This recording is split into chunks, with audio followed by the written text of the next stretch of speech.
Après un 9e week-end de mobilisation, les Gilets jaunes sont appelés à partir de ce mardi à participer au grand débat national. Dans une lettre à tous les Français publiée ce dimanche soir, Emmanuel Macron dit attendre de nouvelles manières d'envisager l'avenir, de nouvelles idées, et invite le plus grand nombre à répondre à une trentaine de questions qu'il pose. Mais en région, depuis plusieurs semaines, certains maires organisent déjà des réunions locales de doléances.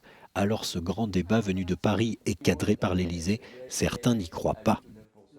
C'est parce que les gens... il y a une différence qui est toute simple, c'est que le cahier de doléances, il vient de la base, et que le grand débat national, il est organisé par le gouvernement. Il va nous tomber avec des questions auxquelles il faudra répondre, comme si on était en maternelle, avec une trame, avec une dictée. Je vous donne une dictée, qu'est-ce que vous pensez des gilets, qu'est-ce que vous pensez de la météo?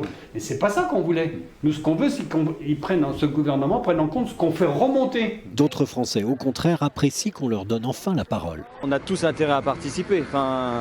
Qu'on soit, il y a un moment, si c'est un débat public, tout le monde doit prendre part, parce que sinon c'est le risque de voir des idées qu'on ne partage peut-être pas être mises sur la table. Le débat, il est important pour tout le monde. Il faudrait que les choses changent et il faudrait qu'on soit très posé pour pouvoir discuter et non voir ce qui se passe à l'heure actuelle.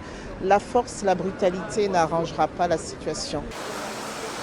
C'est le Premier ministre Édouard Philippe qui devrait ce lundi préciser les modalités pratiques du débat, dont les 4 grands thèmes sont le pouvoir d'achat, la fiscalité, la démocratie et la transition écologique.